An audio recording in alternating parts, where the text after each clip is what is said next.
Good morning. I'd like to call this. Don't call it to order yet. Oh, we got to have our prayer first. Okay, thank you. All right, good morning to everyone. It is 8:32, so we will begin with our invocation. And we do have Reverend Jesse Jackson of East 6th Street Christian Church to do our invocation. And afterwards, we will have our pledge by Councilwoman Barbara Young. Please stand.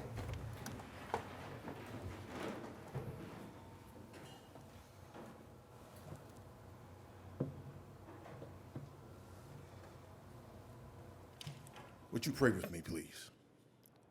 To the ultimate authority in this universe, we acknowledge that you are the creator and we are the creation. And as such, we bow in humble submission to you this morning.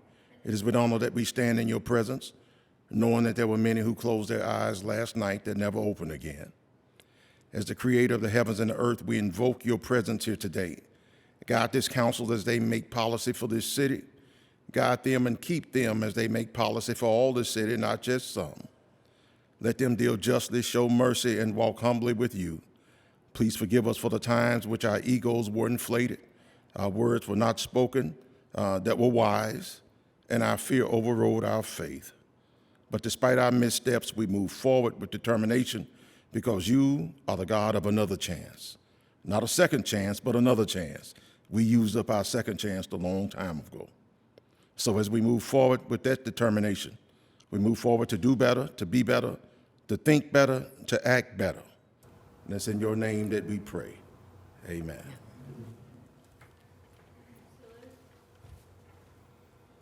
Pledge allegiance to the flag of the United States of America and to the republic for which it stands, one nation, under God, indivisible, with liberty and justice for all.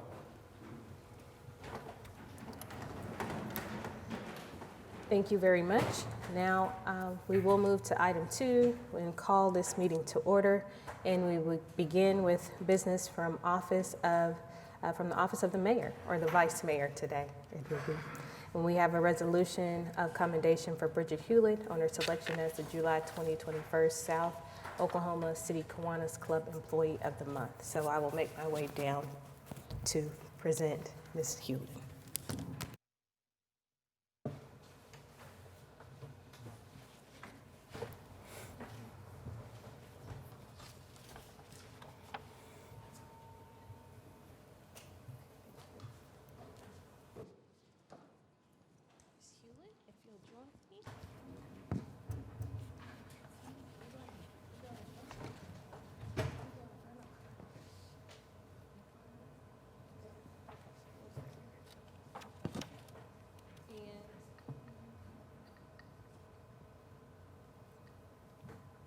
All right, and if we will have the clerk read the resolution. Whereas Bridget Hewlett has been a city employee for 1 year and is a training coordinator in the Human Resources Department. And whereas Bridget Hewlett has developed 8 new courses, including diversity and inclusion training, and has coordinated the delivery of 38 classes. And whereas Bridget Hewlett completed her Myers-Briggs Type Indicator certification with 100% and is offering assessment training for city employees. And whereas Bridget Hewlett had 99% participant satisfaction with training and development courses for 2019-2020 and 100% for 2020-2021 while going from in-person classroom training to virtual training. And whereas Bridget Hewlett is currently a strong team of 1 and has made a significant difference in the development of city employees so we can all better serve our residents and be better prepared for future advancement. And whereas Bridget Hewlett is a knowledgeable and engaging employee who makes everyone in her classes feel valued. And whereas this council desires to recognize Bridget Hewlett for her dedication, professionalism, and commitment to the residents of the city of Oklahoma City. Now therefore be it resolved by the mayor and council of the city of Oklahoma City that they do hereby thank and commend Bridget Hewlett, July 2021 South Oklahoma City Kiwanis Club Employee of the Month. All right, congratulations, but I believe we have to make this official. with a vote. So please cast your ballot. We have a first and a second, and yeah, aye for me. Yes, absolutely. I couldn't be down here and just not say yes.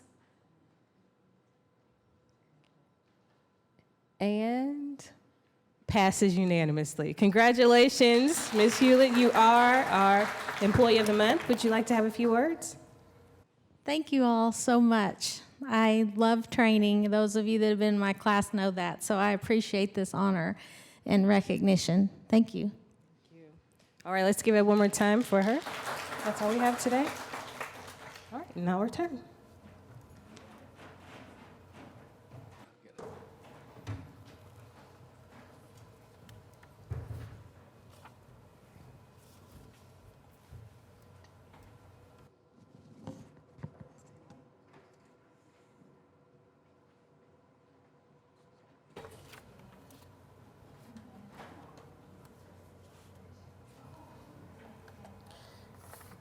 All right, but can I say 100% on typing? Ooh.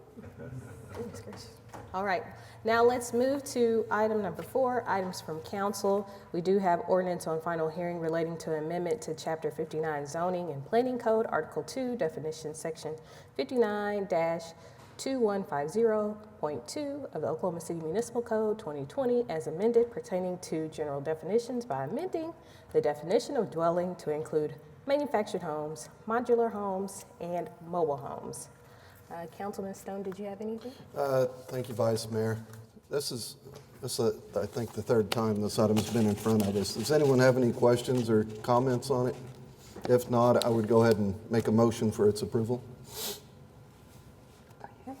We have a motion and a second. Please cast your votes. Vice Mayor, as I'm signing in, would you go ahead and count my voice as a yes, please? Thank you. Thank you. Councilperson Cooper. And passes unanimously. Thank you very much. And as you see, we have just a different form going forward as far as our items from council moving now under the office of the mayor. And also moving forward is item number 5, city manager reports.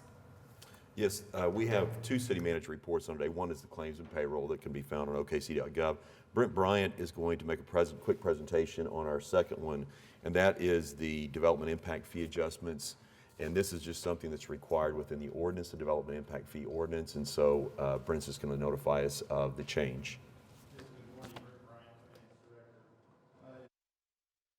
Council approved an ordinance which created the impact fees to support our streets and our park systems, and that ordinance was effective January 1 of 2017. What we have here today is just to inform you of our annual adjustment that we do that was built within the ordinance, and we utilize the construction cost index as created by the engineering news records. They utilize this, and they do this on a monthly basis. And as a result of this, our impact fees are adjusted 5.9% going forward, which will be effective basically back to July 1. So with that, I mean, if I can go into any details, I'd be happy to go into more details if you'd like. Are there any questions? Okay. Thank you very much. Thank you. And we'll move on to item number 6, Journal of Council Proceedings, and we will need to receive and approve item A and B. We have a motion and a second. Please cast your votes. Passes unanimously. And we'll move on to item number 7, requests for uncontested continuances. Mr. City Manager. Yes, Vice Mayor, we have several on today. The first one is starting with item 9N1, page 20. This is on page 23, unsecured structures. All of these that are listed here that I'll speak to are stricken from the agenda. There's a couple at the end that I'll talk about that'll be deferred, but these beginning ones will all be stricken from the agenda. Item A, 1241 Belvedere Drive to re-notify for a new owner. Item D, 5717 South Francis Avenue to re-notify for additional mailings. Item G, 2732 Southwest Murray Drive, the owner is secured. Item I, 9401 Regal Lane, the owner is secured. Item J, 7401 South Walker Avenue, the owner is secured. Item L, 1100 Windmere Avenue, the owner is secured. Item M, 2421 Southeast 10th Street, the owner is secured. Item P, 3521 Northwest 11th Street, to re-notify for additional structures. Item S, 1005 Northeast 14th Street, to re-notify for dilapidated. Item T, 407 Northeast 15th Street, the owner has secured. These two items on this same, under the same item will be deferred. Item U, 410 Northeast 16th Street, is going to be deferred to July 20th. And then item V, 416 Northeast 16th Street, will be deferred to the 20th. Then on page 24, item 901, abandoned buildings. These items will be stricken. Again, I'll have one at the end that will be deferred, but these items that I listed initially will be stricken. Item D, 2732 Southwest Murray Drive, the owner is secured. Item G, 9401 Regal Lane, the owner is secured. Item H, 7401 South Walker Avenue, the owner is secured. Item K, 3521 Northwest 11th Street, to re-notify for additional structures. Item N, 1005 Northeast 14th, to re-notify for dilapidated. Item O, 407 Northeast 15th Street, the owner is secured. This item that I'm going to list will be deferred to the 20th. This is item P, 410 Northeast 16th Street, and that again will be deferred to July 20th. And that's all the items I have. Okay, thank you very much. We will move on to the next item on the agenda, which is item number 8, revocable permits and events. And we have up first the revocable right-of-way use permit with Redbud Foundation Incorporated to hold the Redbud Classic September 11th and 12th from Northwest 63rd Street between North Pennsylvania Avenue and Northwest Grand Boulevard Revenue. And this is for Ward 2 and Ward 7. I don't believe we have anyone. Do we have? Someone is here. Please come forward. Give us your name and address, please. Hello, I am Kristen Hersom. I'm the race director for the Redbud. Address 720 West Wilshire Avenue. Yes, we are looking to get our permit for the Redbud Classic. This is our 38th year doing the Redbud. We started in 1983. All right, thank you. Ward 2. Well, congratulations on work since 1983. And with that, I would move for approval. Thank you very much. We have a first and we have a second. Please cast your votes. Passes unanimously. Please have a great event. Thank you. Looking forward to it. We have item B, revocable right-of-way use permit with the Western Avenue Association to hold Wheels on Western on July 17th, Northwestern Avenue between Northwest 41st Street and Northwest 43rd. And this is in Ward 2, and I believe we have Kendall Bleakley to speak. Good morning. Please give us your name and address.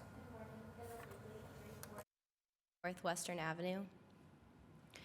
I'm the executive director for Western Avenue Association, and this is our 4th year to put on Wheels of Western. It is our annual car show, and we are looking to close Western Avenue from 41st Street to 43rd from the hours of 6 a.m. to 1 p.m. so that our event can take place from 9 a.m. to noon.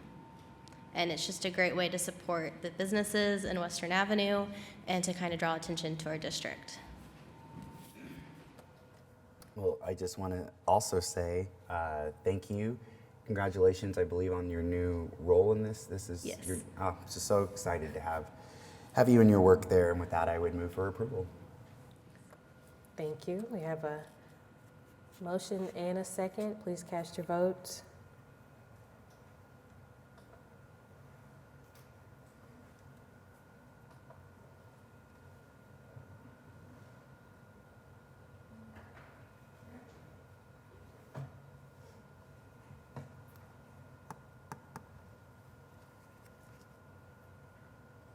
In the wait. There you go. Congratulations. Enjoy your event on the 17th. Thank you. Up next, we have a memorandum of understanding with Oklahoma Senior Games for the Senior State Games Softball Tournament. And this is to be held at Stars and Stripes Park Softball Complex. And this is for Ward 8. Yes. Ms. Good morning. Good morning. Melinda Mcmillan-Miller, the Interim Director of Parks and Recreation. Good to see you this morning. Just wanted to highlight this event, especially as it falls right in line with all of our Parks and Recreation initiatives to promote healthy activities for all of our senior citizens. This event has historically, over 20 years ago, been home to Oklahoma City. And so we are very excited to be encouraging this group to look back to Oklahoma City again and bring this event back to Stars and Stripes Park. So we're very excited to host them, we're very excited to partner with them, and we can't wait for the turnout. Thank you so much. I think we're all looking forward to this. And will we need to take a vote on this memorandum of understanding? We will. All right. I need a motion. Thank you. And a second. Please cast your votes.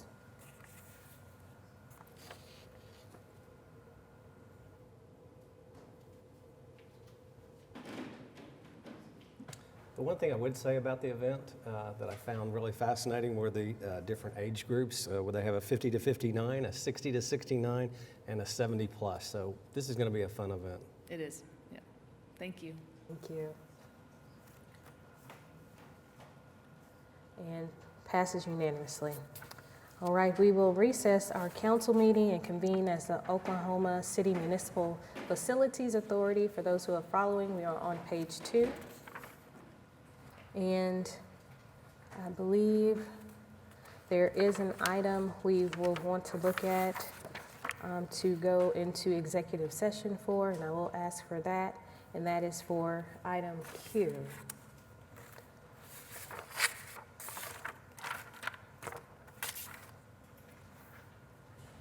Can I get a thank you? Move and properly second. Please cast your votes.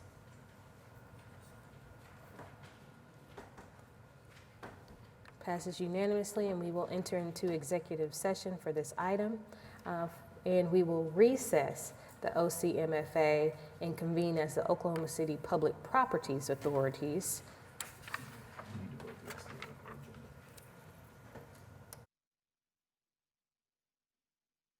Oh, excuse me.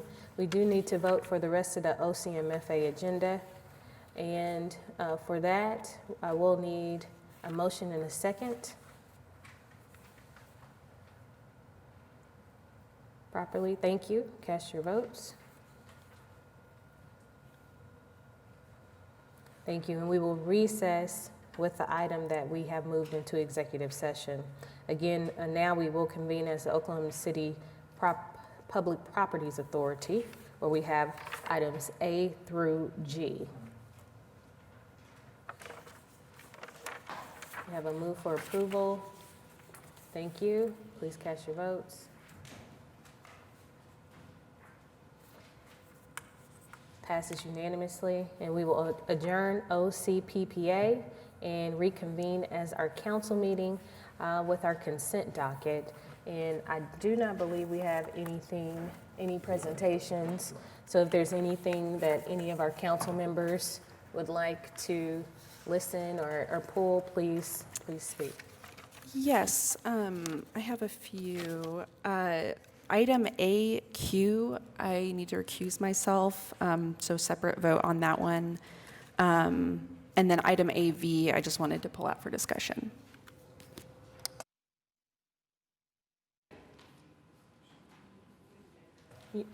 AV as in Victor? Okay. Anyone else? Yes, Vice Mayor. Similarly, just for discussion, if we might, item AS, AU,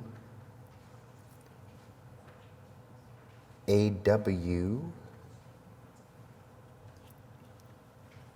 and AX. And then I'd also like to hear a bit more, please, about items BE and BH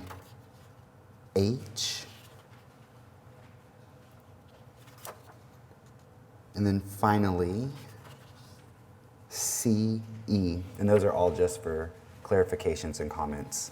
Thank you. Thank you. Anyone else? I know I had a question or would like some more information on item CT.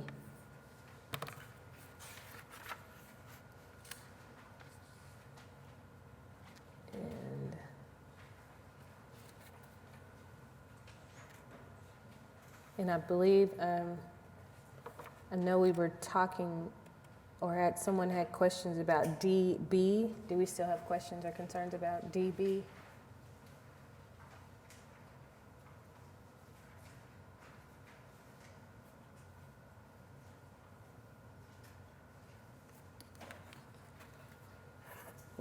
I'll keep it on there. Yeah, I'll be. Okay, thank you. Anyone else? All right, what we'll do, we'll handle our vote first. So we will ask for Councilwoman Hammond to step out while we do that business for item AQ. And this is the first amendment to the Emergency Solutions Grant COVID Program Agreement with Mental Health Association in Tulsa. Move for approval. Thank you. Please cast your votes.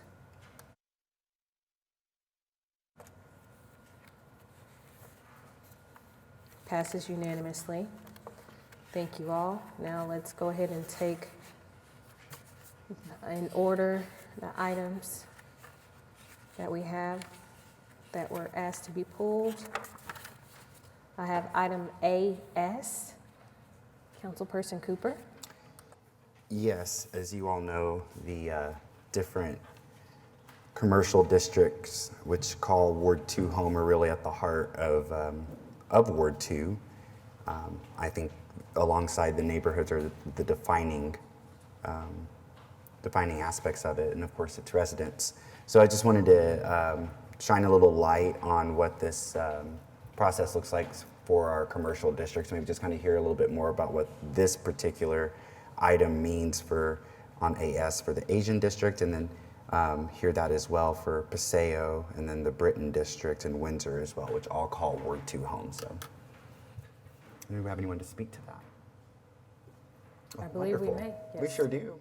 Thank you. Thank you. Good morning. Donna Cervantes in the Planning Office. Happy to answer questions you have, specifically Asian District, Paseo, Britain, was our third, and a fourth, I'm sorry. Even a fourth, you're right. Windsor. Mm-hmm. Windsor, well, very good. Good morning. Well, all of our districts were pleased to bring before you again. These are their annual contracts. They received funding, or they're requesting additional funding for another year in our commercial district revitalization program. The Asian district will receive this year what has become pretty much our top dollar amount, if you will. $25,000 is what we are contracting with them for. The amount varies from district depending on kind of where they are in the development. At some point, we hope our districts become more independent, if you will. They're raising sponsorship dollars. They have additional funding through grants or other means. But this city funding always is a core amount that helps them achieve their goals and accomplish what they are working toward. The Asian district has been working specifically on beautification. If you'll notice on Classen, they've painted their those center median light poles over the past couple years. There are beautiful banners now that they change out seasonally for their events. They are working on a beautification plan and really have an eye for new investment in the area with Military Park, working for their annual event coming up in August will be their Asian Night Market. They have a very strong board, a lot of volunteer hours, and a good core that's working to use this financial investment wisely. One of the things I'm proud of for Asian District is they are very close to hiring their first part-time employee, and they'll have a part-time programs manager soon. Paseo Arts, gosh, doing so much. So pleased at how they managed through the pandemic with all the closures. They moved to virtual in so many ways, continued promoting the arts. They were able to raise funds to move into a larger space and are just rocking and rolling. They have a streetscape coming that will make such a difference to the area, and we just are pleased with all the progress we're seeing. The arts contribute so much to our economic well-being and cultural well-being in the city, and all of our districts contribute in so many ways in that manner. Britain District, wow, so much going on there. Again, the leadership, the board, the volunteers have really taken on the task of inviting new investment and making changes to the area. I hope you've all seen the new sign that they were able to put up as a marker to the entrance. Really makes it an exciting, inviting place. They have new businesses open. Again, they have their second district day will happen, I believe, at the end of July. We're so pleased that we can have these events again, and our districts are stepping up really to promote and do this safely. Any other specific questions? I do have a representative here from Southwest 29th. I know you didn't ask, but we are excited that, again, new leadership there. Ms. Elizabeth Larios will be stepping up as the new executive director. And we're just pleased with the strength that our districts are showing, really using these funds wisely. And we do appreciate the support that the council gives to this program every year.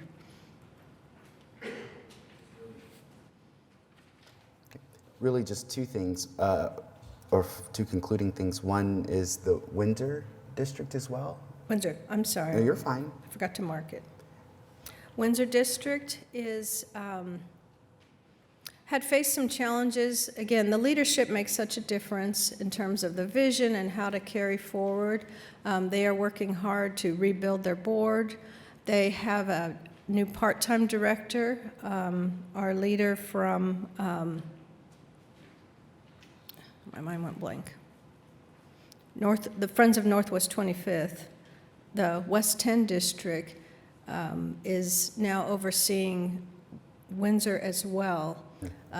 There's synergies there, they're neighbors. Building those relationships has been important, and we're looking forward to growth there this year. Windsor received, they're redoing their corner landscaping project. So again, beautification, encouraging new investment, and just looking forward to seeing where they can take this year. Yeah.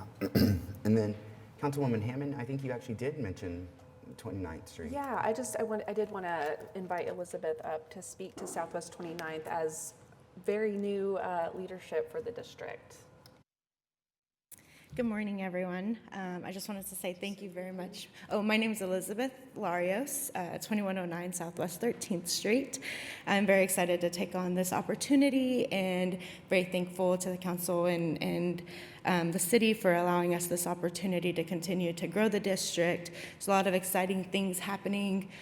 We're excited to work on streetscape and continue working on a mural, and as well as maybe offering some new things like a food tour. Southwest 29th Street has a lot of authentic Mexican restaurants, other Hispanic restaurants throughout the area. So hopefully we'll be able to highlight that and really be able to bring in some people maybe that haven't visited before. And we're really excited for that opportunity. Yeah, congratulations. Thank you.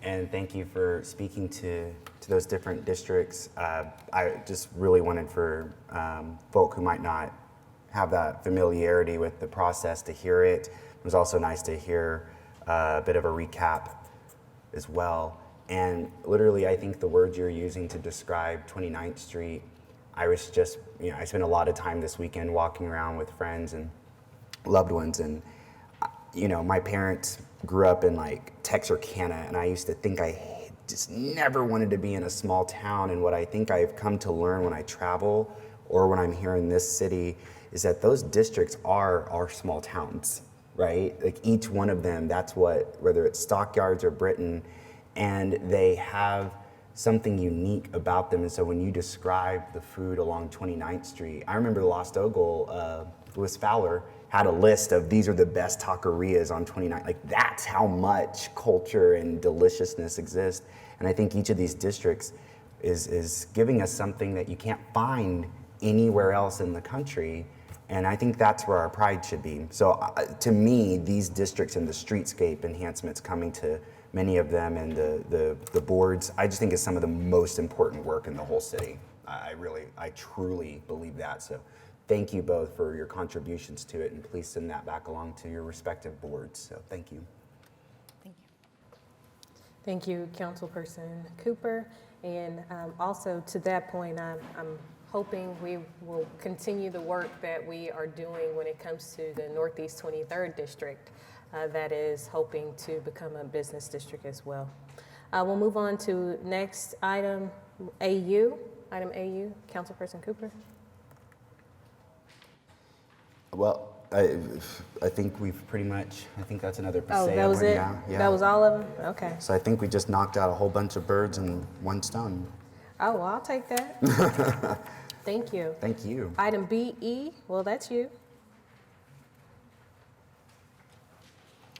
Yes, just wanted to hear a little bit more about something that doesn't always get, as much attention in the media, but I think that from residents, the drainage and water conditions and these sorts of things. So this project, I'd like to hear a little bit more on their behalf. Thank you, Councilman Eric Winger, Public Works Director, Oklahoma City. The item 9BE today is actually the rejection of bids that were received for what we refer to as the Superband Structure. This is near Penn Square Mall. It's in the area of I-44 in Penn. The estimated cost on this was $1.7 million. It's a complicated project. It's a below ground, very large drainage structure that requires periodic repairs, and there's a number of systems inside that drainage pipe that need to be completely replaced. You'll see that there's reinforcing steel, there's some concrete elements, some other things. The bids simply just came in way over the budget. We're recommending the rejection of bids today. We'll redesign the project and bring it back to the council for re-advertisement, hopefully just later this year. Well, thank you for that context, and then of course, giving us a bit of an idea of where we're heading. So thank you very much. I appreciate you, Mr. Winger.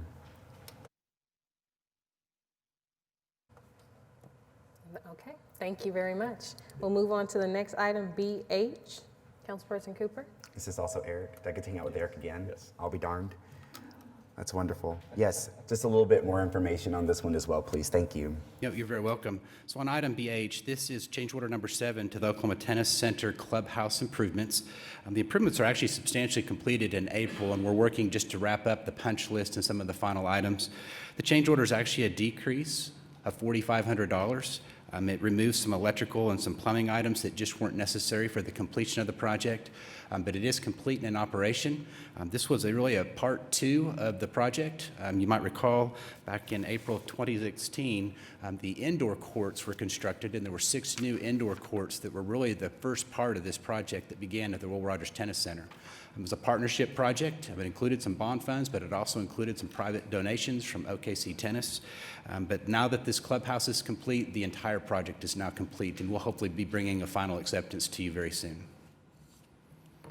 Thank you for your update on this particular item as well. Thank you, Mr. Winger. And we'll move on to the next item, unless there were any other questions. We'll move on to the next item. I have item CE, Councilperson Cooper. This item, oops, sorry. I feel like I'm a singer messing up a little bit before a performance with that feedback. This item is one that residents have brought to my attention for the past several months, and so I just wanted to be able to provide for them and their particular neighborhood a bit of a public update on this work. I'm happy to do so. Thank you, Councilman.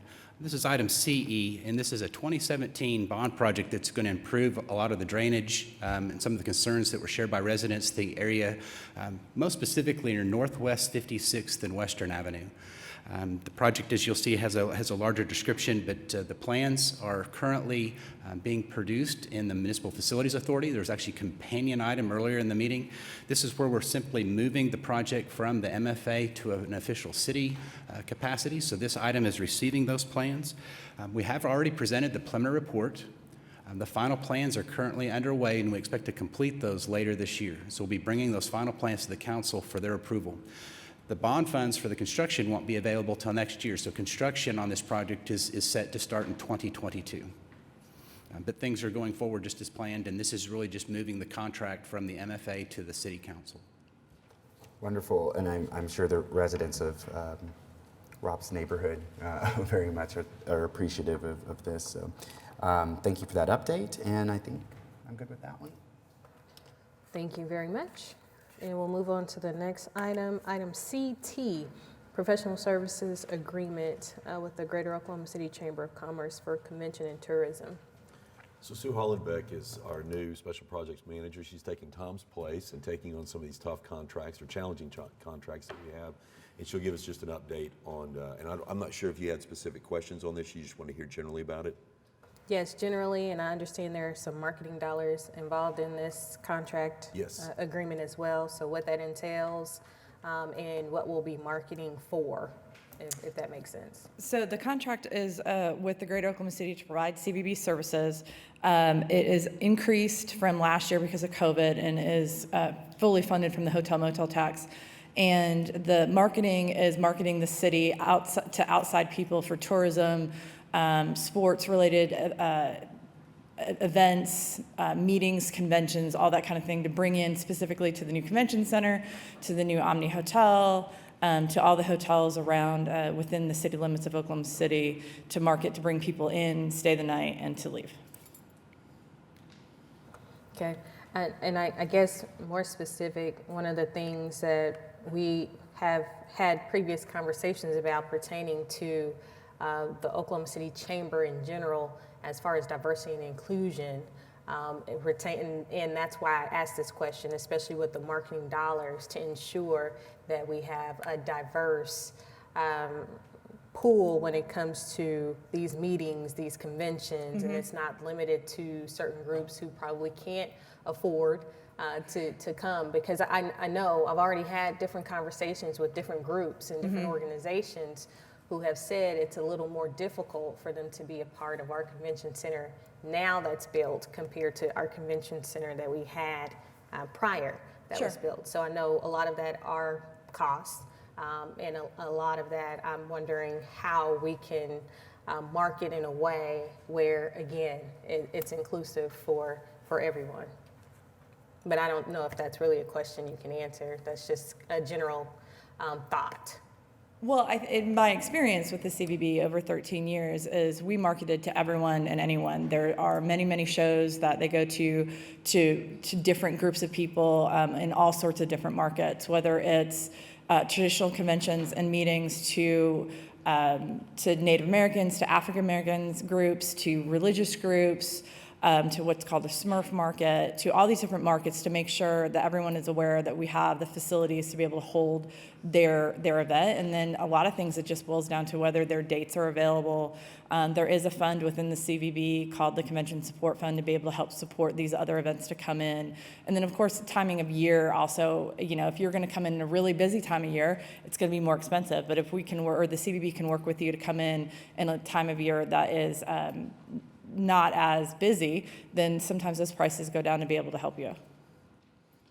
Thank you very much. Thank you. And I would just like to mention, I think sort of to that same theme, I was recently speaking with the Asian district leadership, and they were talking about how the chamber had recently been helping market their food tours, food and history tours, and I think it's timely and that a lot of our, although the business districts contracts were discussed today as well, because I think being able to market those different areas, those different small towns of our city to help bring those dollars to those districts is really exciting and kind of help lift the profile, kind of maybe, you know, they're just getting a couple $1,000s from the city to help some of that, but kind of help lift up some of those really interesting and neat gems of the city that really help tell our story in a little bit wider way. So I was excited to hear that, and hopefully this will continue. So thank you.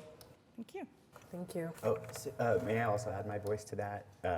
That is exactly where my headspace is when it comes to the marketing of what we have to offer as a city. And to your point about those contracts being on the agenda today at the same time as this, like, I don't know about you all, but when I try to travel not like a tourist.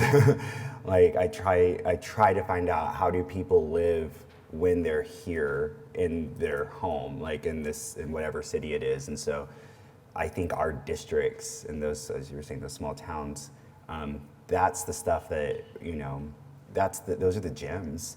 And the more that, and there's so many people in our city itself right now who don't even know about some of these areas. And so anything we can do to kind of help be a part of those conversations, you know, sign me up and sign our districts up.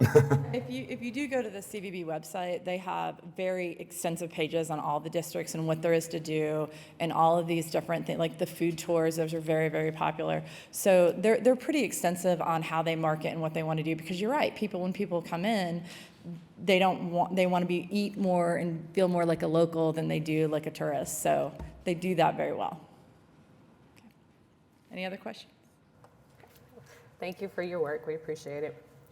Up next, we have item DB, and this is amended and restated professional services agreement with the Alliance for Economic Development of Oklahoma City. Good morning, Vice Mayor and Council. Joanna McSpadden, Finance Department. So the item you have before you is the amended professional services agreement with the Alliance for Economic Development. It totals $650,000 and not to exceed $650,000. 485 of that is funded through TIF and GOLT, split based on the use of those funds, the way that we use them here in the city, so that we mirror that funding. 50,000 from MAPS programs, which in this case this year will be MAPS 4 as MAPS 3 comes offline, and 115,000 for additional services that are approved through the city manager, and that's funded through the general fund. This is a contract that we've had in place since 2011. From what when I went back and researched, I got a question last night. I pulled some numbers, sent those to Debbie on the historical contract amounts. A couple other things that I might add. The scope of work specifically for the contract is to assist with implementation of MAPS projects. This is site acquisition, some of those types of things for those MAPS projects that we have. Economic development incentive policies, so they help us, they make recommendations for any changes that we need to have. They help us administer those policies. Obviously the GOLT bond program, so the job creation projects that we do, and TIF financing projects, and a number of other things. I've got their scope here that I'm looking at. Various other consultation and other economic development activities. So I'd be happy to answer specific questions if anybody has them. Any questions? Thank you.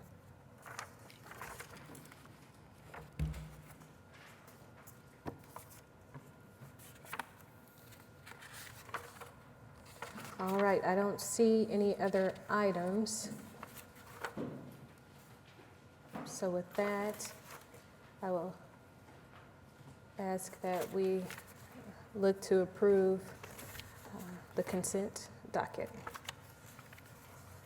Have a motion and a second. Please cast your votes.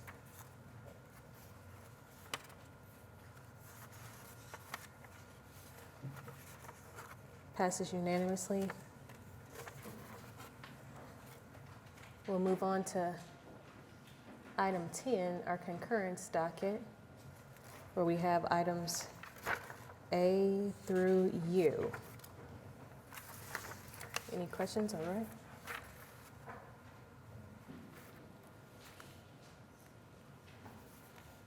Have a motion and a second. Please cast your votes.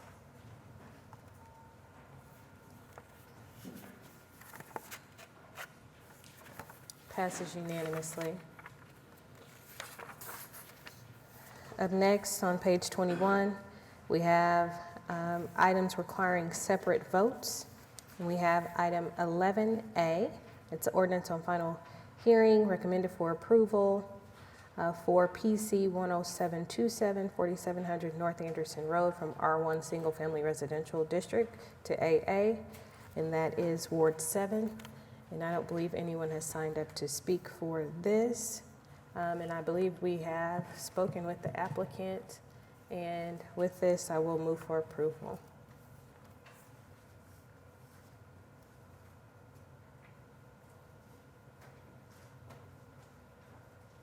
Please cast your votes.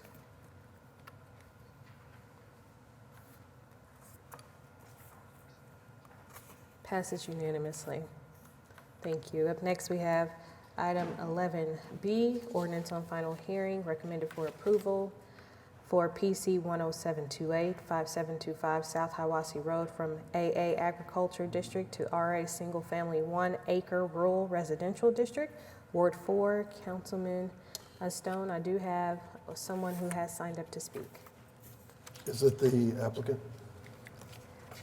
No, this is a resident, I believe. Yes. Hi. If you will state your name and your address for the record, please. Beverly Diane Myers. I'm in the process of moving, so I have multiple addresses, but currently I live at 1212 Northeast 11th Street in Moore. Thanks. So just to talk for a second about the project, we're taking it from AA to RA for the purpose of building a residence on a Just my personal residence, right, yes, 3-acre lot. Recommended by staff, unanimous approval at the Planning Commission. So unless anyone has any questions on it, I'd be more than happy to make a motion for its approval. Thank you. We have a motion and a second. Please cast your votes. Passes unanimously. Thank you, Ms. Myers. Thank you. Up next, we have item 11C, ordinance on final hearing, recommended for approval, PC 10730, 8729 West Wilshire Boulevard from R1 Single Family Residential District to AA Agricultural District. And this is Ward 1. Councilman Carter. Good morning. I don't believe we have anybody signed up to speak, so I move for approval. Okay. We have a motion and a second. Please cast your votes.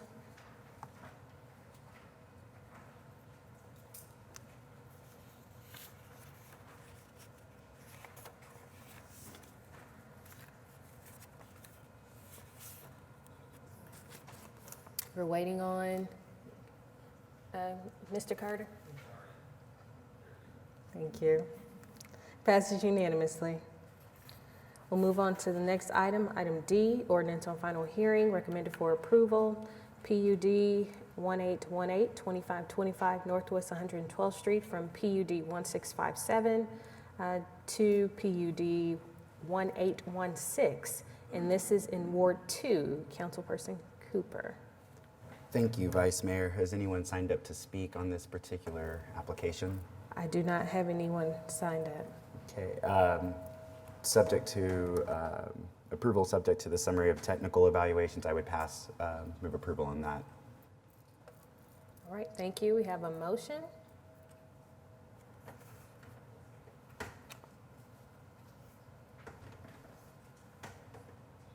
And second, please cast your votes.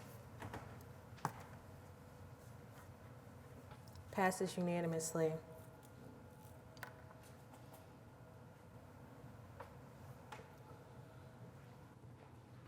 We'll move on to the next item, ordinance on final hearing, recommended for approval.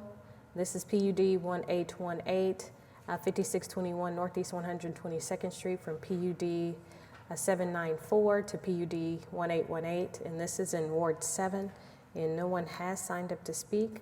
And with this, I will move for approval.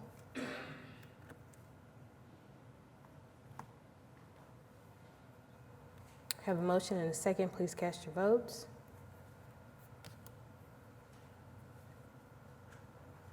Passes unanimously. We'll move on to the next item. Item F, ordinance on final hearing, recommended for approval, SPUD 1286, 1210 to 1230 Linwood Boulevard, 1209 to 1227 Northwest 6th Street, and 706 North Ellison Avenue from C4 General Commercial District to SPUD 1286. And this is in Ward 6. Councilwoman Hammond, we do have 3 people who have signed up to speak, and I believe all of these are on behalf of the applicant. Yeah, if you would like to go ahead, we'll start with. My name is Jeff Sabin. I'm counsel for the applicant. This property is being proposed for a social services campus and a potential alternate location for the MAPS 4 diversion hub. Arnold Family Foundation is behind this particular application. So basically, if the diversion hub is required, if the diversion hub requires a location they're not able to find through their MAPS process, the Arnold Family Foundation would like to propose this location for that. But even without that, there are several social services agencies identified by the Arnold Family Foundation within the greater community that could benefit from a campus that houses multiple agencies so they can coordinate efforts. So the primary purpose for this SPUD is to provide for a greater number of allowed uses than would ordinarily be allowed in O2 zoning. You'll see a lot of things in the design statement that has some unusual uses that typically would require some kind of a special permit, a specific use permit. But generally, the goal for this is to provide for those uses. Lindsay Laird and Austin Maiden with the Arnold Family Foundation are also here if you guys have any questions. If there are any questions, I'd love for them to come up and speak to them. I know I was able to speak with the applicants a few weeks ago to just talk through the potential use of this space. If, as you said, if through the MAPS 4 process, it's an proposed site, but if not, that there would be something happening here. I know personally, I would love to see something happening along. I know there's been a concerted effort around the neighborhood surrounding Linwood to have more activity. There's some businesses, a new hair salon, along with some of the kind of legacy businesses that have been in the area. And right now, I believe this is just an empty lot. I think the building that had been there was demolished because it was in disrepair. So excited at the prospect of something happening here, even if it isn't a great or isn't the perfect fit through the MAPS 4 process for the diversion hub. But if there are any questions from council, would love to have our applicants answer them. I think, well, you answered my question because I was concerned if it wasn't going to be a MAPS 4 project, what could the possibilities be? So I think we're all grateful that it will be developed into something and create social services for the community in that area. So I'm definitely happy to hear that in general. Yeah, I'll echo those comments as well. And thanks for the clarification, because I didn't know what was possible should this MAPS 4 possibility not become a reality. And I'll also just say that Linwood is a street that I agree. I think it's one of the most important corridors for us to be thinking about. And there's lots of them I think like that. The 29th Street we heard earlier. I think of Lincoln. I think of Lottie. Like there are streets in this urban core that just I don't know. There's so much potential, and I'm very hopeful that in these months and years ahead of us, we'll be able to meet that potential with residents. So, yes, whatever we can do. I just want to mention, too, that I appreciate the Arnold Family Foundation and their their desire to work with the city in this and not trying to preempt anything in the process. They were really careful about that. But it's an opportunity they need to be able to act on and take advantage of now. If that opportunity were there, they want to still be partners and work through the process, and I really appreciate their desire to do that. And just to keep in mind, they do plan on developing this as a social services campus with or without the diversion hub. So, Well, if there are no other questions, I will move for approval. Thank you. We have a motion.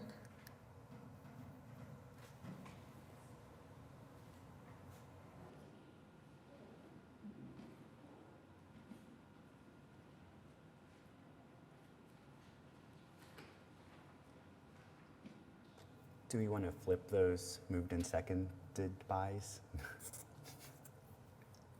There we are. Thank Now, you. please cast your votes.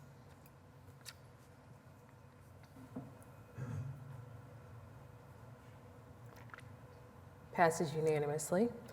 We'll move on to item G, ordinance on final hearing. Recommended for approval, SPUD 1307, 3100 North Walker Avenue from C3 Community Commercial District to SPUD 1307. And this is in Ward 2, Councilperson Cooper. We do have Mr. Spradling is here representing the applicant, and he has signed up if you need him. Well, I would love to hear a little bit more, as I'm sure the neighbors there in Ward 2 as well. Thank you. Yes, I'm Scott Spradling. My address is 201 Robert S. Kerr. I'm here on behalf of the applicant, Joy Belt. The purpose of this SPUD is to accommodate the leasing of formerly vacant space that was just used as storage to a farmer's market, which will have farmer's market type items during the week and some outdoor dining in front of the space on weekends. We've learned that through the pandemic, people like to eat outside. We think that'll continue. And this really is a great addition to the neighborhood. It's a walkable, becoming a more walkable neighborhood, and so we expect this to be a popular place for people to gather and also eat at times. Now, y'all know I have given whole speeches on the Paseo and its walkability so I'm not going to do that. I'm just going to say thank you, and I'm very much looking forward to seeing this addition to the neighborhood. And I'll also just note that in addition to the Paseo Street Enhancement Project, which is coming soon, so too is a street enhancement project on Walker, right, from 23rd to 30th or 36th, depending on what these bids look like. And knowing that this particular project is there, I think is going to be a wonderful complement to that as well. So with that, I would move for approval. Thank you. Thank you. We have a motion and second. Please cast your votes.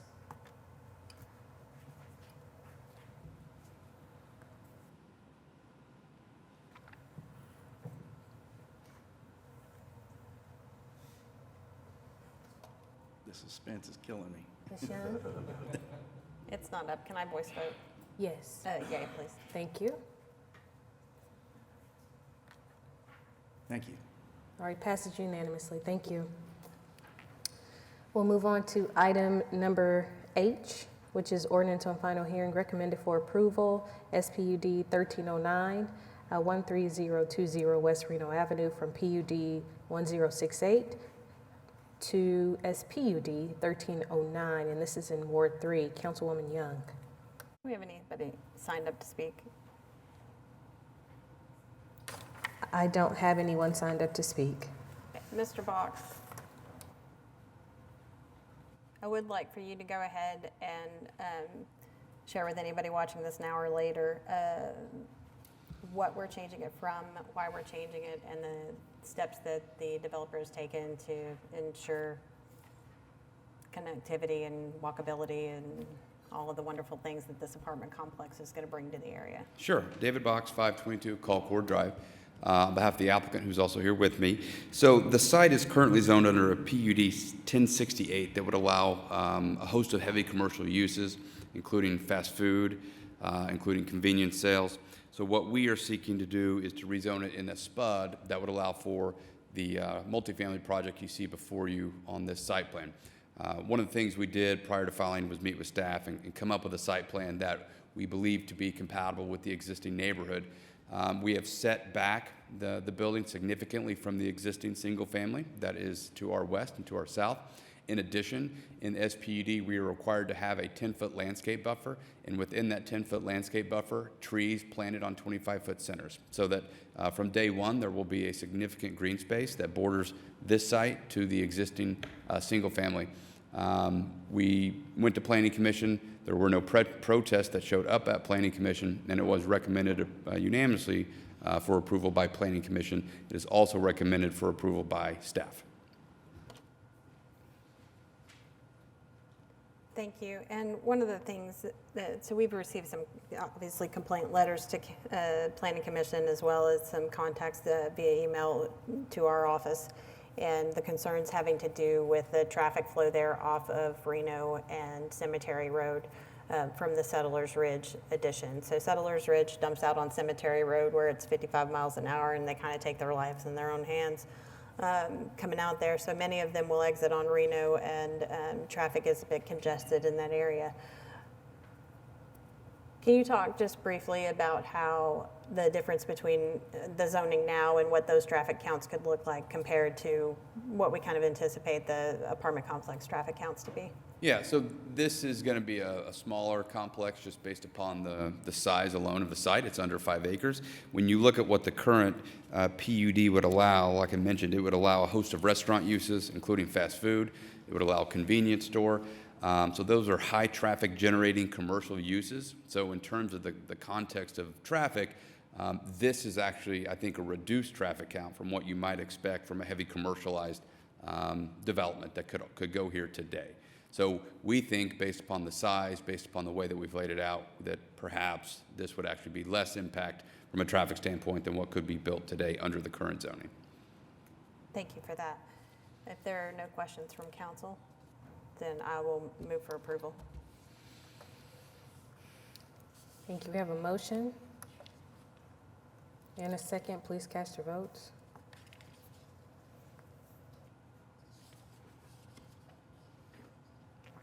Passes unanimously.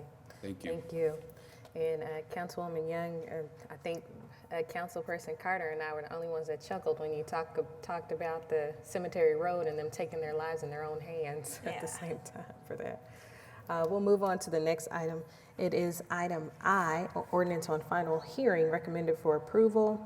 And this is SPUD 1310-1107 Southwest 44th Street, from O2 General Office District to SPUD 1310, and this is in Ward 6. Councilwoman Hammond. Yes, have we had anyone sign up to speak? No. Well, this was recommended for approval by staff and Planning Commission, and I will move for approval. All right, we have a motion and second. Please cast your votes. Passes unanimously. We'll move on to the next item, item J, Ordinance on Final Hearing, recommended for approval, SPUD 1311-2906 Northwest 21st Street, from R1 Single Family Residential District to SPUD 1311, and this is also in Ward 6. And Councilwoman, I don't have anyone that signed up to speak. Would the applicant like to speak to this project? Sure. Once again, David Box, 522 Colcord Drive. This is a bit of a unique one in that this is an existing retail building that has been there for decades and decades, but for whatever reason, it's actually zoned R1. And so my client, in order to have some assurance that he can continue to operate his business, needs to be able to rezone this to allow commercial. We did it in this SPUD. The thought was, full commercial right there at 21st and May perhaps would be a bit much. But some element of commercial that is controlled through an SPUD would be appropriate. My client owns and operates a trophy shop and has been there for quite some time. And so we did work closely with the Ward 6 Planning Commissioner during the Planning Commission process. Ultimately, there was no protest received, and the Planning Commission recommended approval, as did staff. And I will say I actually even got a few letters of excitement by nearby property owners, just that if one day there is a residence built on there, that the added frontage and all of that would be a welcome addition to the area. So I will move for approval. Thank you. We have a motion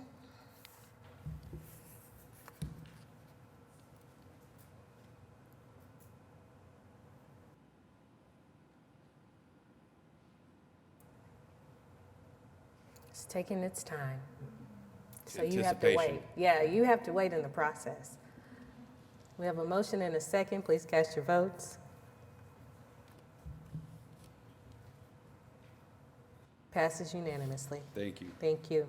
Up next, we have item K, and this is an ordinance on final hearing recommended for approval, SPUD 1313, 1215 Northeast 34th Street from SPUD 739. And this is to SPUD 1313, and this is in Ward 7. I know we have Mr. Prince, the applicant, is here, so I will ask Mr. Prince, please state your name, your address for the record, and if you don't mind, will you tell everyone about what you will be doing? Absolutely. Good morning to everyone. Brian Prince, 1401 North Lottie. I serve as the senior pastor of the Greater New Bethlehem Temple Church, and this is our endeavor to assist DHS in kind of undergirding some of the strain they have with our youth, and not so necessarily juvenile, but youth, homelessness, neglect, abuse. We want to provide a safe and secure, empowering environment for children that are growing up in the system. And we are a part of the community for the last 57 years as a worship center. And so we kind of want to break out of the walls there and add to our already missions and ministry endeavors that we do, and kind of add a group home to that for boys between the ages, I think they're 13 and 18, that are in DHS custody. All right, thank you. And I'm just reading on one of the other slides, the Belief Center. The Belief Center, yes. All right, are there any questions? If not, I will move for approval. And I will say I've already had conversations with Pastor Prince, and we are excited of the possibilities for this Belief Center for our young people in the community. Thank you. Thank you for casting your votes, and it passes unanimously. Thank you. We'll move on to item L, ordinance on final hearing, SPUD 1313, 10601 Northwest 23rd Street from PUD 173 to SPUD 1314, and this is in Ward 1. Councilman Carter, I don't have anyone signed up to speak. Well, on recommendation from staff and whatnot, then I move for approval. Have a motion and a second. Please cast your votes.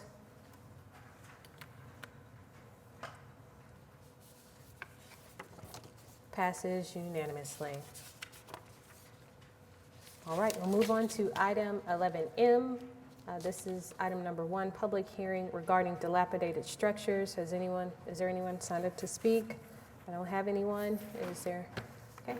And then we'll move on to number 2, resolution declaring structures are dilapidated. Ask for a motion. We have a motion and a second. Please cast your votes.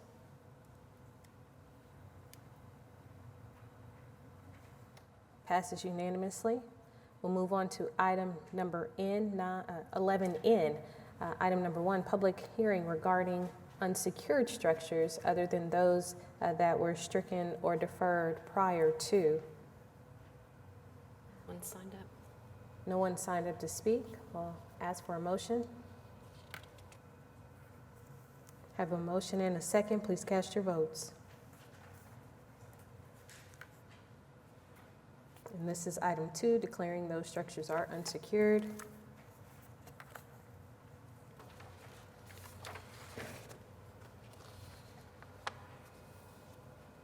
Councilperson Stonecipher? Thank you. Passes unanimously. We'll move on to item 11O. Item 1, public hearing regarding abandoned buildings. No one has signed up to speak, so we'll move to number 2, resolution declaring buildings are abandoned. Have a motion. Have a motion and a second. Please cast your votes.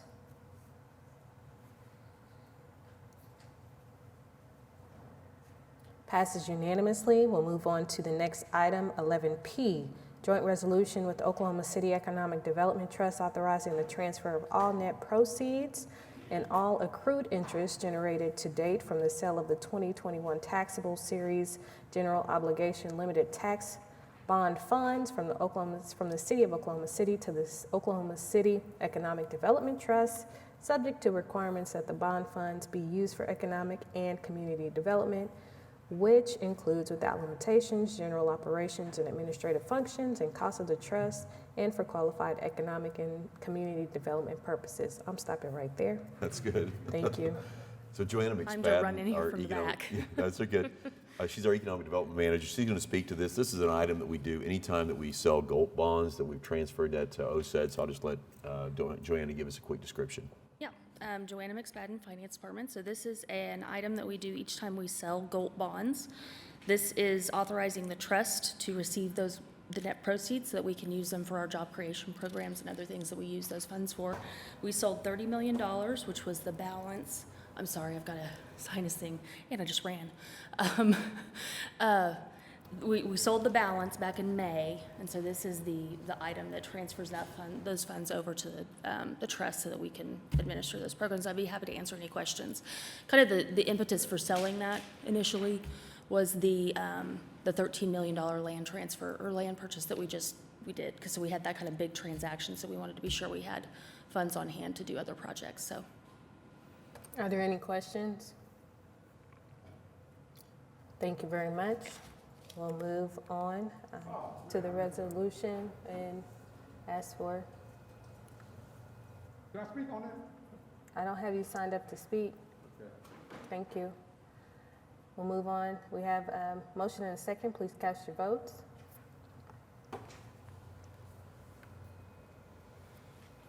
Passes unanimously. We'll move on to item 11Q1. This is a resolution authorizing the municipal councilor to confess judgment without omitting liability in the case of Deborah Gardner versus City of Oklahoma City, Oklahoma County District Court case. And I understand we do not need an executive session unless anyone wants to go into executive session. Otherwise, I'll ask that we adopt this resolution. We have a motion and a second. Please cast your votes.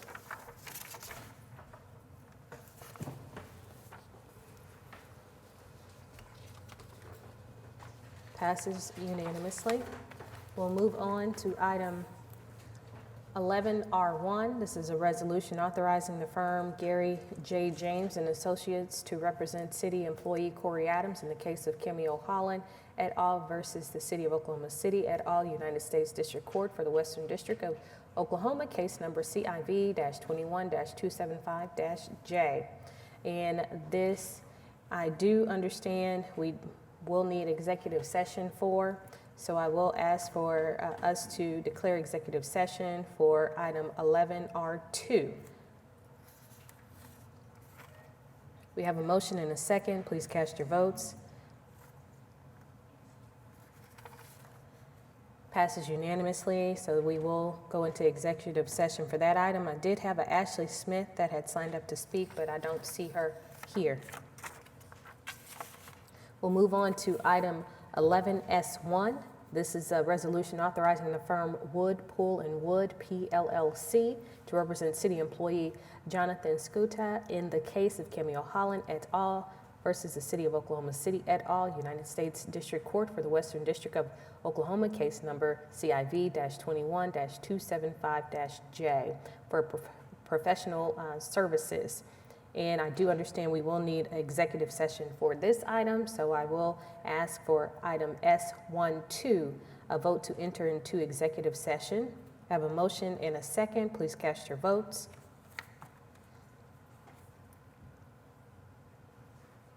Passes unanimously, and we will discuss that item in our executive session.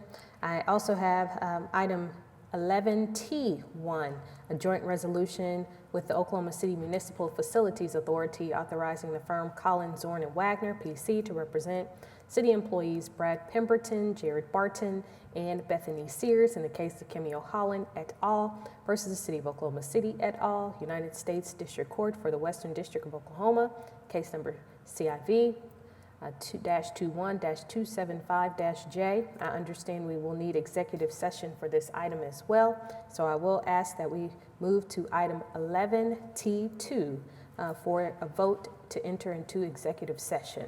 Take a motion and a second for that, please.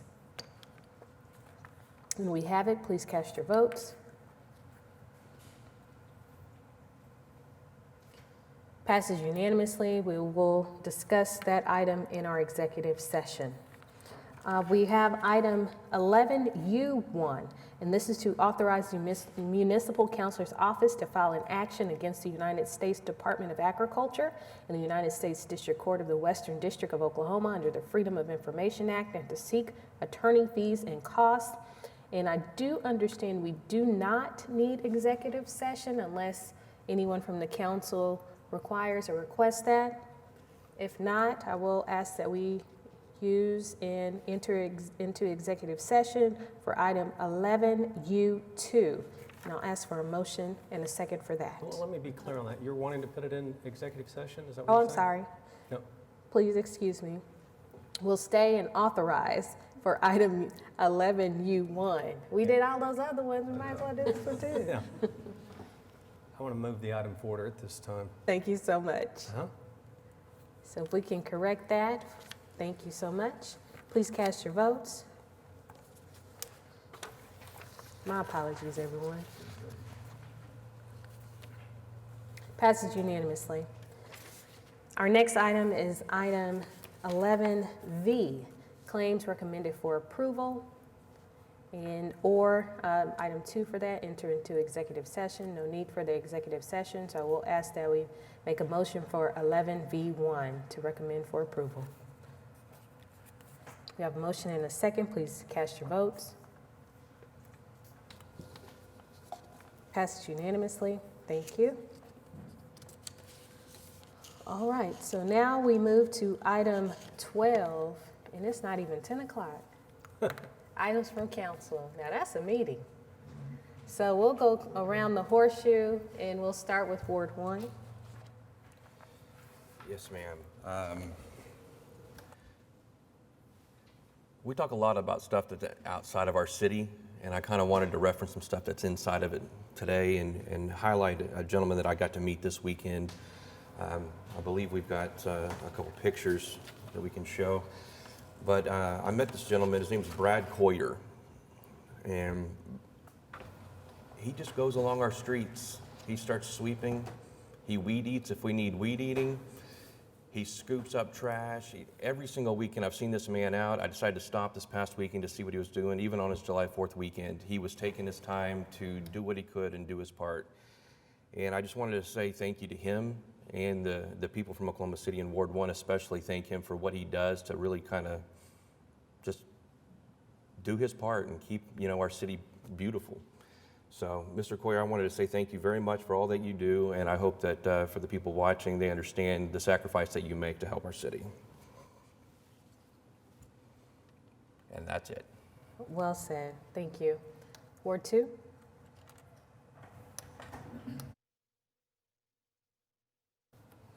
Yes, thank you, Vice Mayor. Just a few items.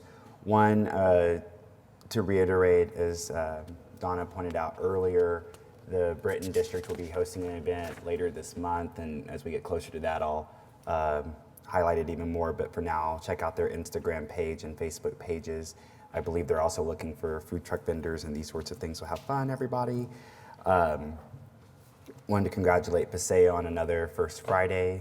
Remember, First Friday of the month, we welcome everyone to join us for the opening of our arts galleries and, of course, our restaurants and retail and bars.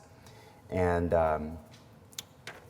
wanted to congratulate the Pride Alliance for the first really big, huge event. There had been hints of it before with the festival coming downtown for Pride, but this was a very cool event to see people of all ages with their families, lots of people painting on their faces, balloons. I mean, just seeing all this around Scissortail Park was just really quite something. The drag performances, I did not know I needed that in my life on the main stage of Scissortail Park, but it was really fun. People of all shapes, colors, sizes, religious beliefs, non-religious beliefs. I mean, it was a wonderful thing to see. I've spoken at length for 18 minutes, I believe, on the history of pride as it relates to our city. So go find that on YouTube. I won't take us back there again. For now, I just want to say thank you to it was an all-volunteer organization that accomplished what they did Pride Weekend.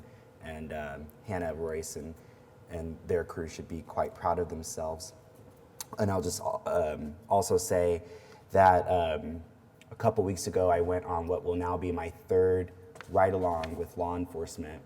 And I had specified from this horseshoe that I wanted to do so with the crisis intervention team. And I really want to thank the officer who took me on that ride along with them that Thursday afternoon. It's with the Hefner Division. And I know it's something I've said previously. I know it's something we've discussed on this horseshoe. I know that we are moving toward some type of an alternative response to mental health calls. I just have to tell you all, I'm very thankful for the way law enforcement, and particularly this officer, worked with a Ward 2 resident to connect them to the services they need.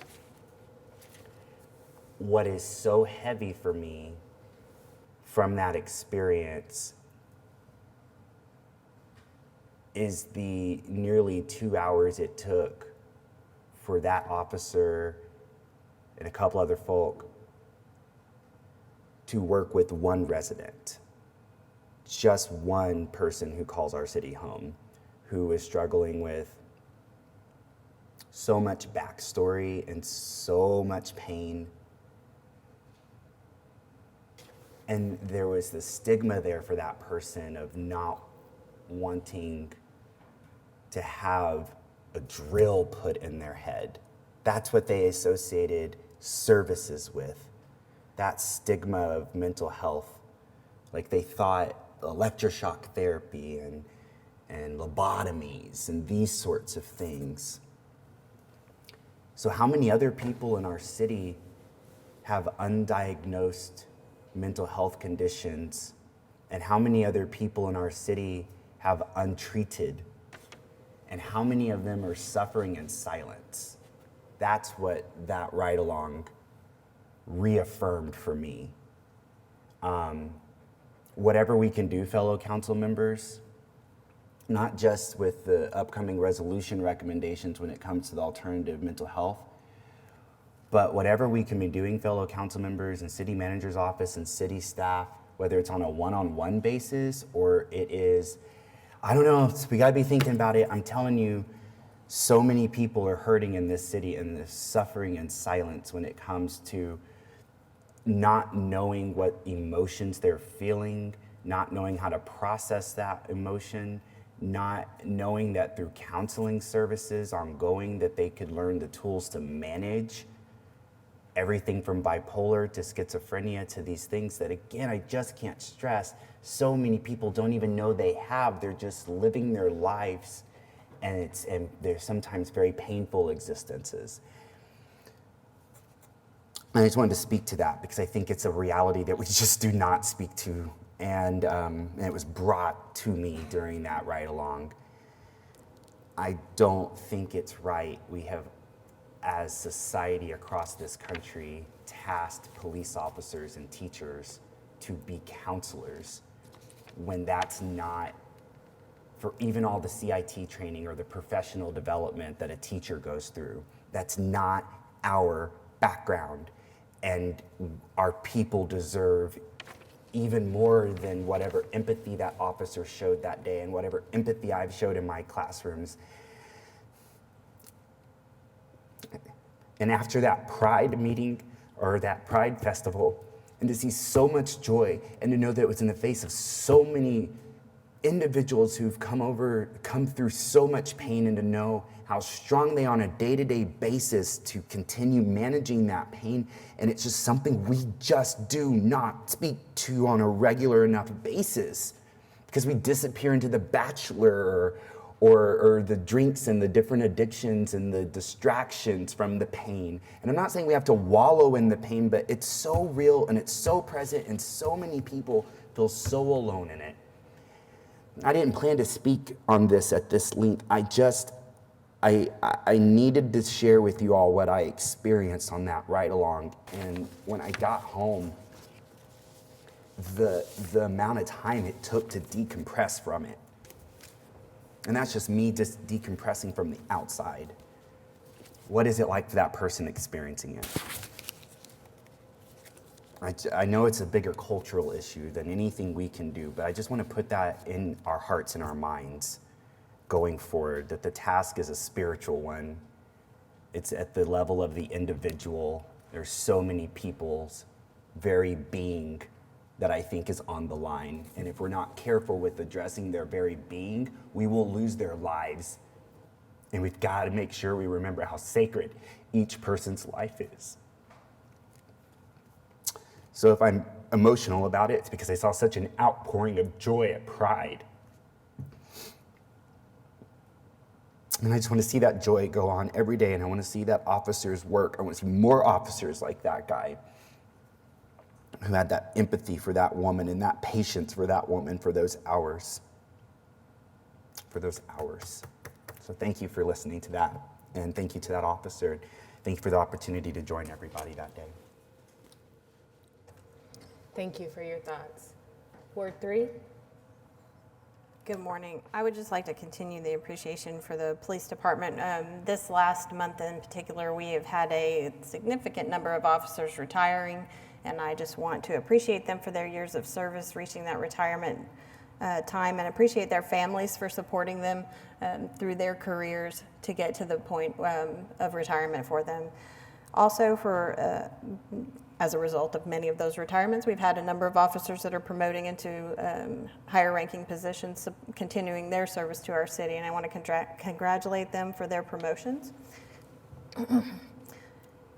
And the next domino then falls. The Oklahoma City Police Department is holding a hiring event this Saturday at 800 North Portland for their January 2022 Academy, and I encourage all of our city residents to find somebody you know, tell them that the police department is hiring. We need to continue to have more officers with empathy and a commitment to their community come out and serve and represent all of the different communities within Oklahoma City. I think it's very important that we have that diversity from our communities represented on our force, and the experiences that come from all of the different districts in our city. I think that's very important. So I hope that we'll see a great turnout this weekend. And with that, I have a great week. Thank you so much. Ward 4? I just wanted to make quick mention of a really good friend of mine.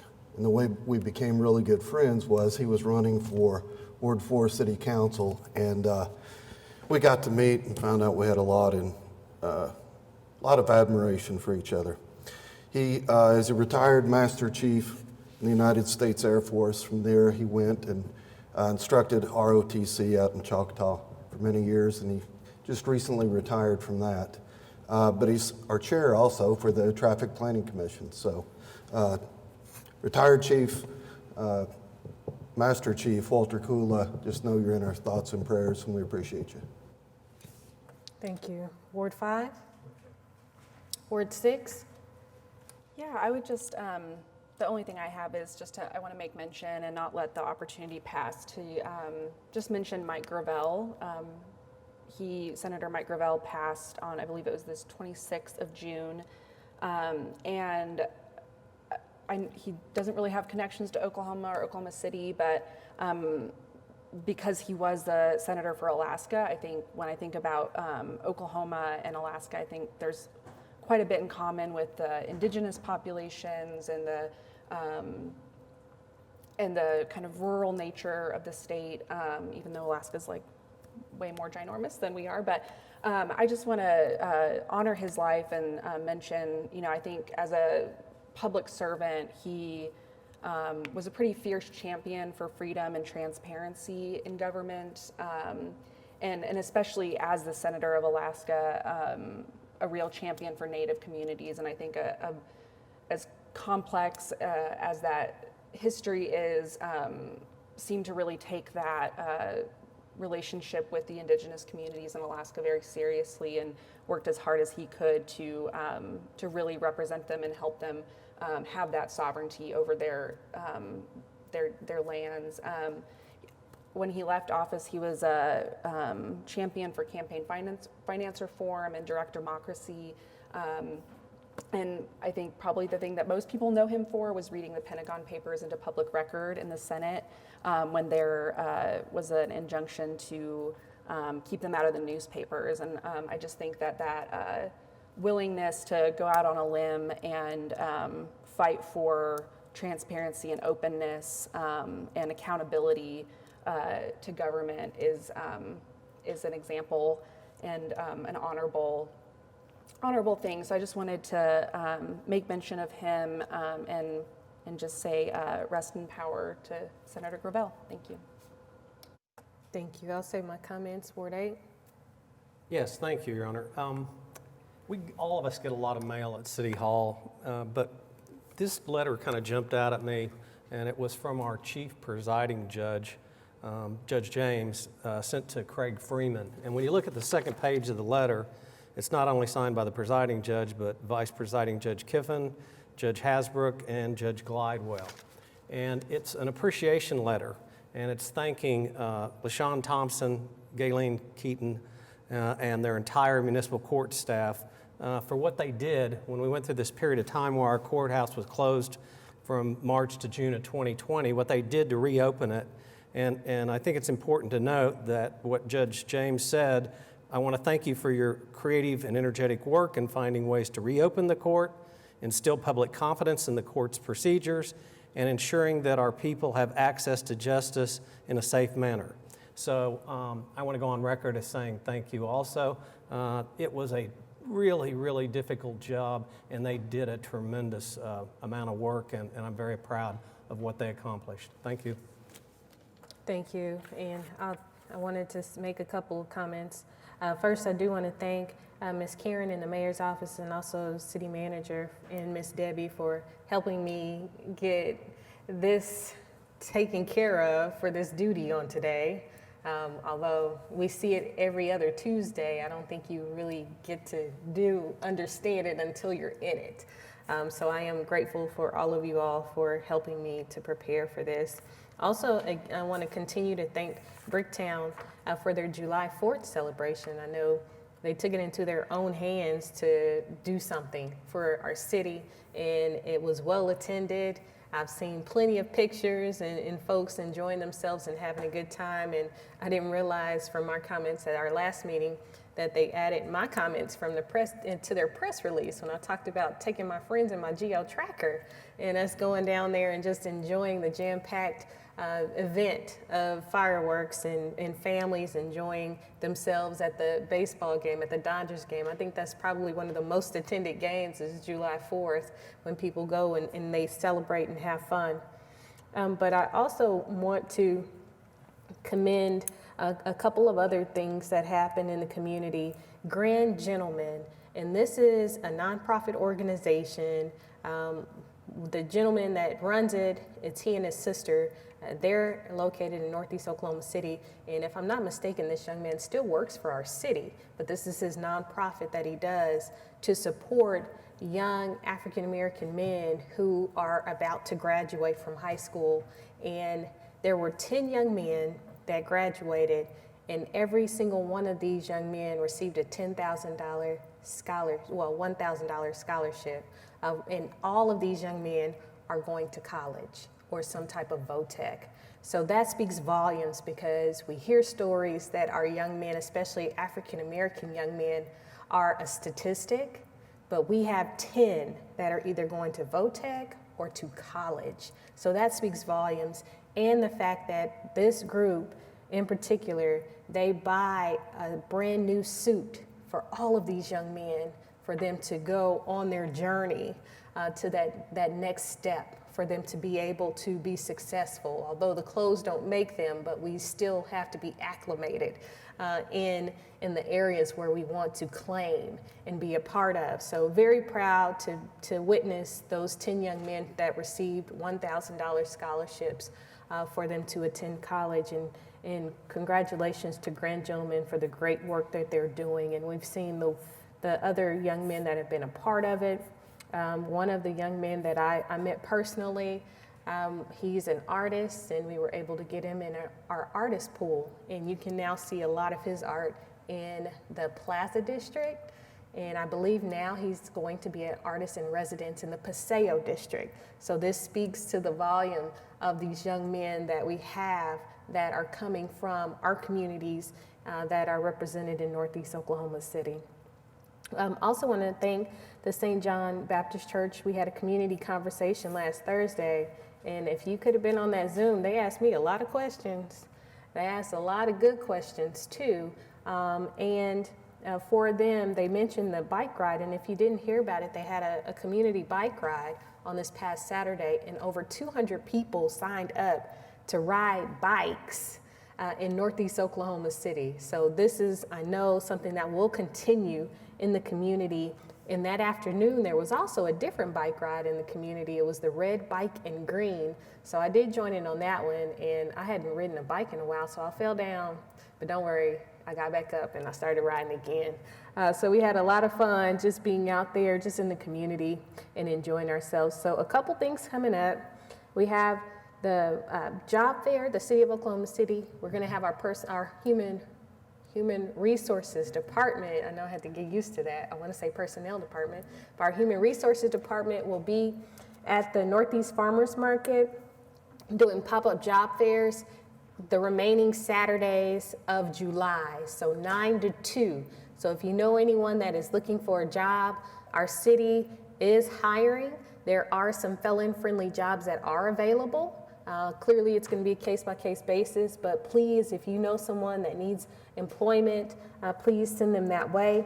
And also Homeland, they're continuing to move forward with the store, so they are doing some pop-up job fairs in the community. I believe there's going to be one this Sunday at one of our local churches, and we're going to do a beam signing on the 19th, so it's getting closer and closer, and hopefully by the next time I see you all, we'll be able to tell you a date that store will have their grand opening.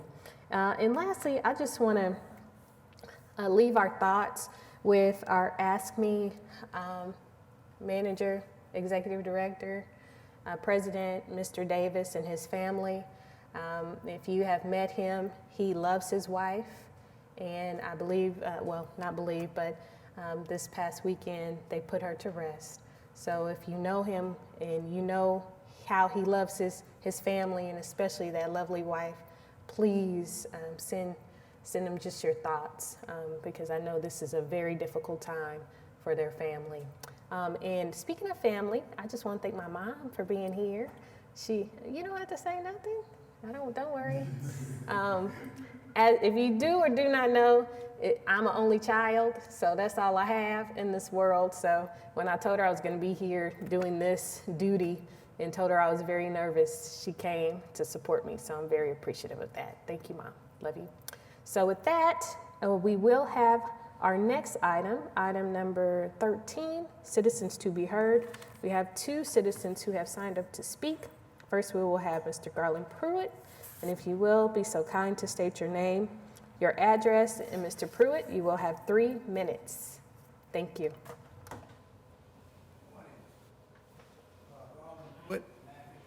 Lex Road, Choctaw, Oklahoma, 73020. I just wanted to come by and touch base with you all and let you know that my comments has everything to do with the police task force. I happen to be on it, and a few of the members on the city council happen to be on it also. And this is a prime opportunity for those of us that are concerned about being number 2 in the country, to fix, change, and correct that situation. And I think at this point, we need to utilize every quiver in our repertoire in order to fix, change, and correct that. We've been meeting now for a year this month, And I know that there are some opportunities that have put forth that we've not utilized to its maximum. And I wanted to come before you all to make sure that you hold us, not me, the members, the organizations, the ministers, the city council, accountable for what we're trying to fix, change, and correct. We can. I know we can. So I want us to not be can, but to get it done.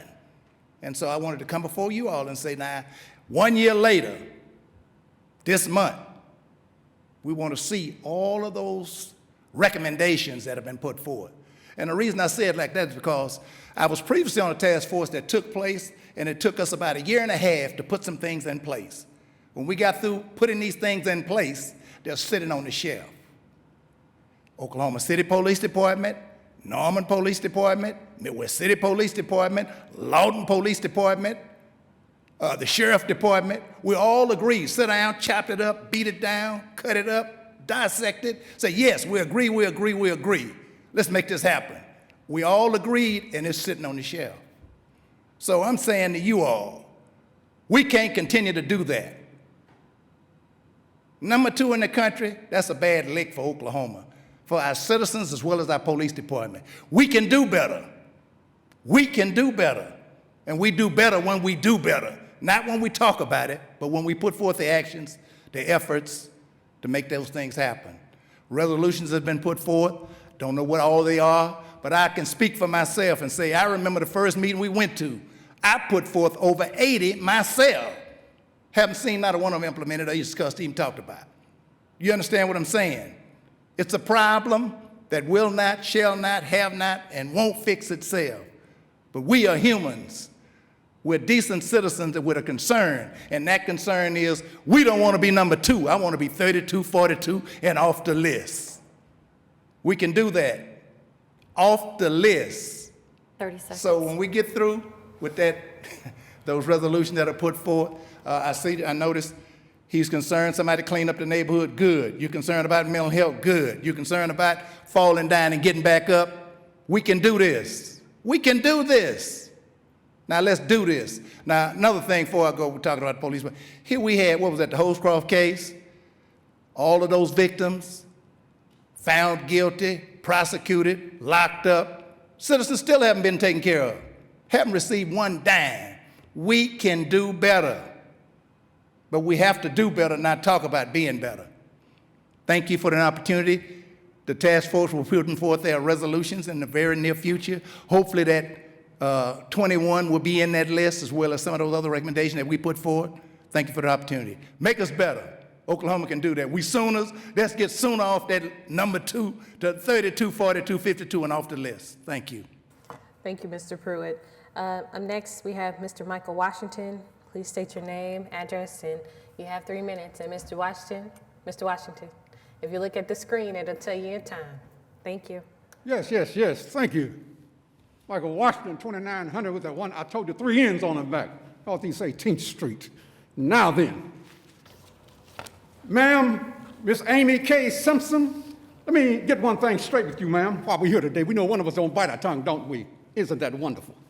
Now then, what I need you to do is to get your staff down there. Ma'am, it's been almost 3 weeks going on 4.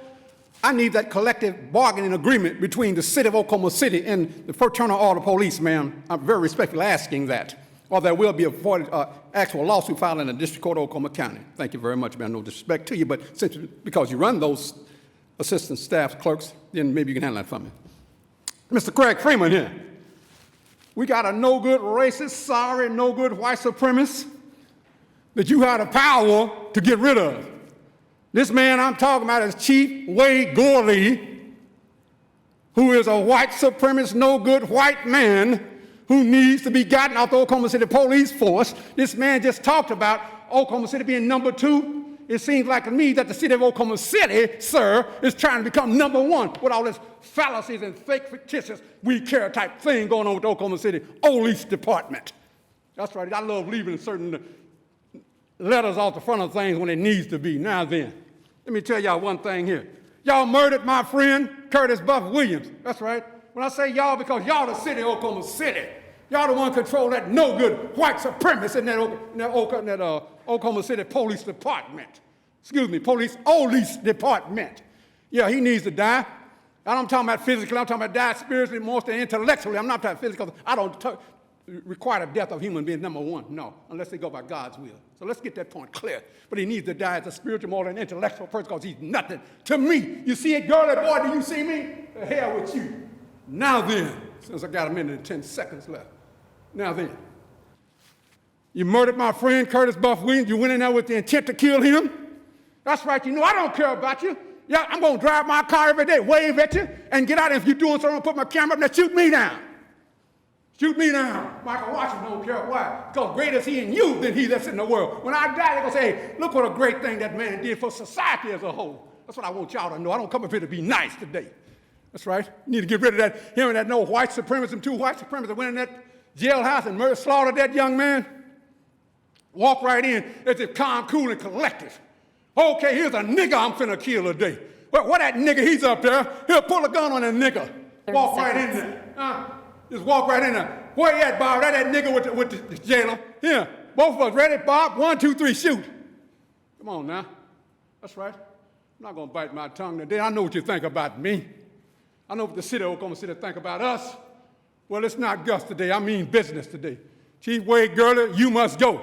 And I mean that. Bottom line. Y'all have a good day. And thank y'all very much for allowing me to speak today. Hasta la vista, baby, because Michael will be back. Thank you, Mr. Washington. With that, we will go into our executive session to speak on the items that were moved into session. We will recess until then.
we have quorum.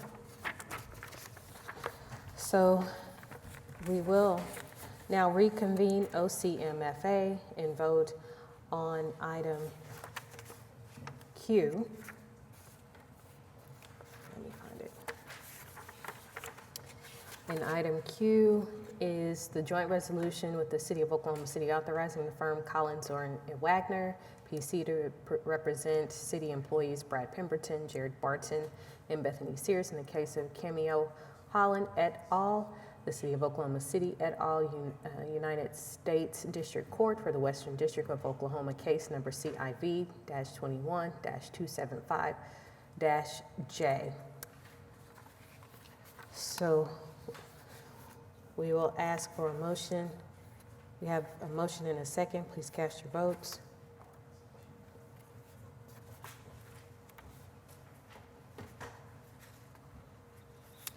Passes 6-1. We will now adjourn OCMFA and reconvene our City Council docket, our consent docket, excuse me, where we have items requiring separate vote, excuse me. We have item 9R1. This is a resolution authorizing the firm Gary J. James and Associates to represent city employee Corey Adams in the case of Cameo. Thank you. Item 11R1, thank you. And this is, again, the firm Gary James and Associates to represent city employee Corey Adams in the case of Cameo Holland et al.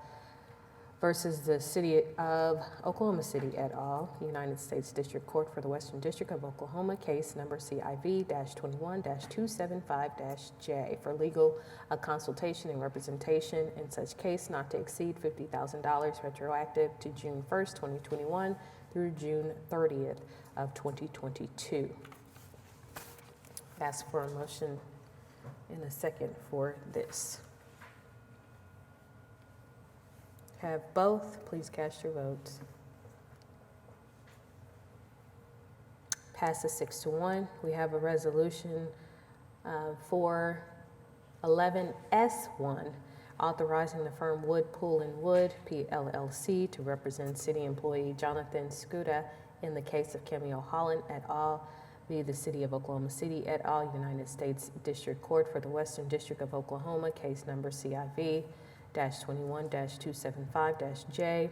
This is approving professional services retainer agreement for legal consultation and representation of Jonathan Skuda in such case not to exceed $50,000 retroactive to June 1st, 2021 through June 30th of 2022.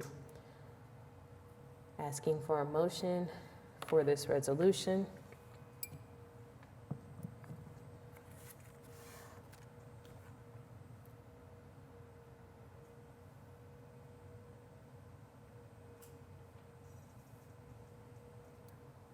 I don't see it on my screen.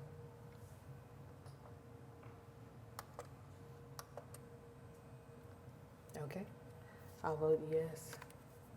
I don't see it.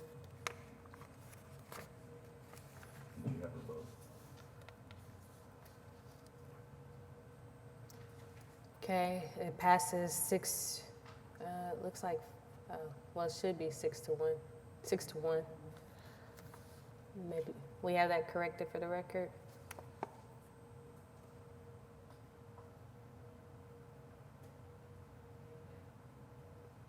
Vote yes, actually.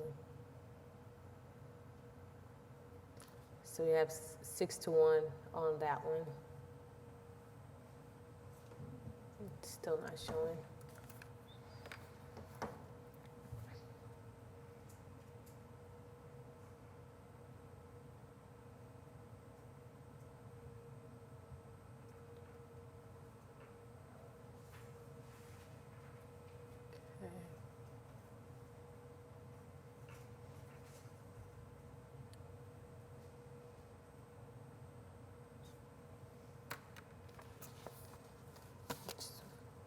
We'll wait for the record to reflect our vote, and we'll move to our last item.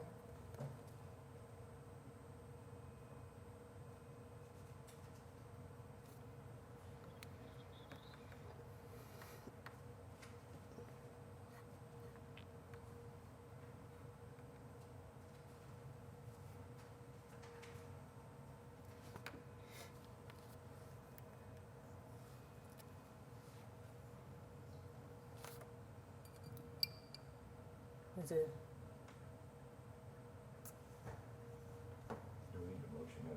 Do we need to do a voice vote? Oh, it's frozen.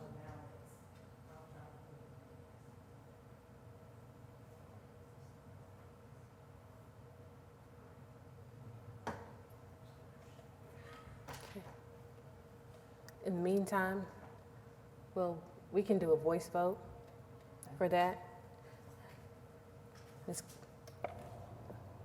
Well, there it is. Okay. We have it, the moved in the second, and now we'll vote again if you don't mind. Thank you. All right, passes 6-1. Thank you very much. And we'll move to item 11T1. This is a joint resolution with the Oklahoma City Municipal Facilities Authority authorizing the firm Collins, Orrin & Wagner, PC, to represent city employees Brad Pemberton, Jared Barton, and Bethany Sears in the case of Kemuel Holland et al.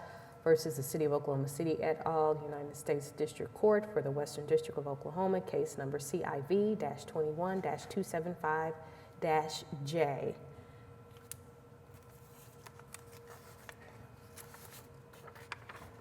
And we have a motion and a second. Please cast your votes.